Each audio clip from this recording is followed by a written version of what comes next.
I have carefully listened to the issues raised by my friend, the Honorable Raila Odinga.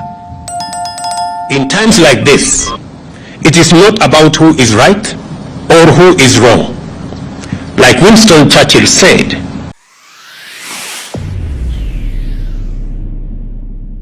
I dare say, and I quote, "Courage is what it takes to stand up and speak, but it is also what it takes to sit down and listen."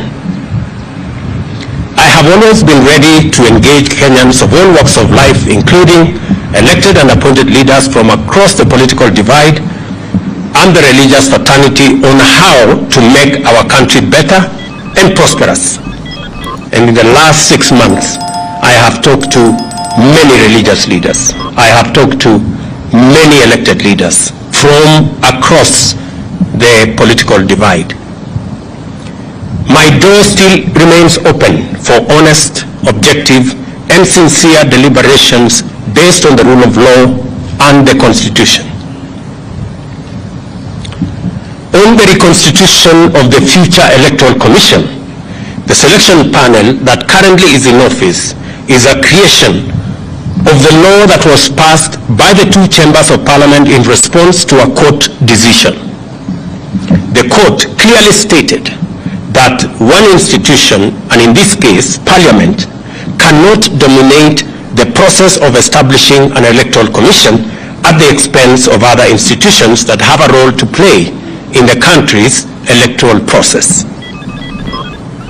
However, considering the matters raised by our friends in the opposition, I suggest a bipartisan engagement in Parliament on the reconstitution of the IEBC panel within the parameters of the law and the Constitution.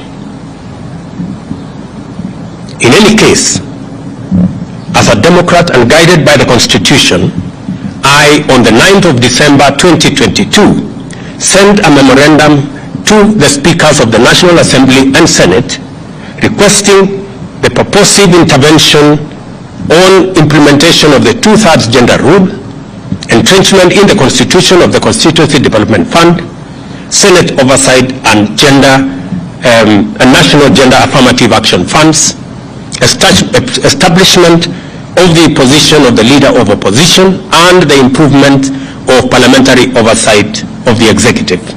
And for the record, Parliament has already approved the parliamentary oversight of the executive, and shortly cabinet secretaries will be appearing before the House to answer questions. The other items are still in Parliament. The IEBC selection panel and the future process of recruitment of its commissioners could as well be part of a conversation leading to constitutionally and legally binding proposals through a bipartisan parliamentary process.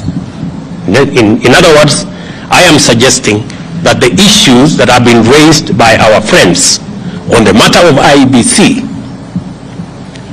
my suggestion is that this matter can be handled in Parliament by a bipartisan parliamentary process so that we can agree on what it is they have an issue with, and we can adjust as is agreed and as necessary.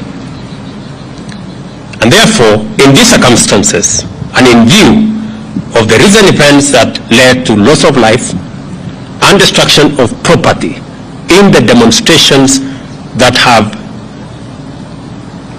occasioned in our country for the last 2 weeks, I urge my brother Raila Odinga and the opposition to call off the demonstrations and to give this bipartisan approach a chance for us to take the country forward. Meanwhile, I call on all Kenyans to remain peaceful and law-abiding, and I assure them that the government of Kenya will continue with its sacred duty of protecting their lives and their property, including their businesses. Thank you very much.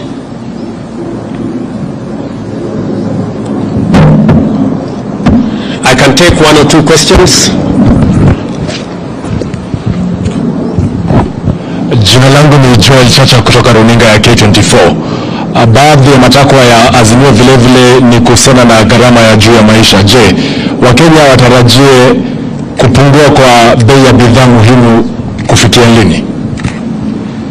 Tuko na mpango kamili ambayo tunashughulikia gharama ya maisha. Kwa mara ya kwanza tumesajili wakulima milioni 5.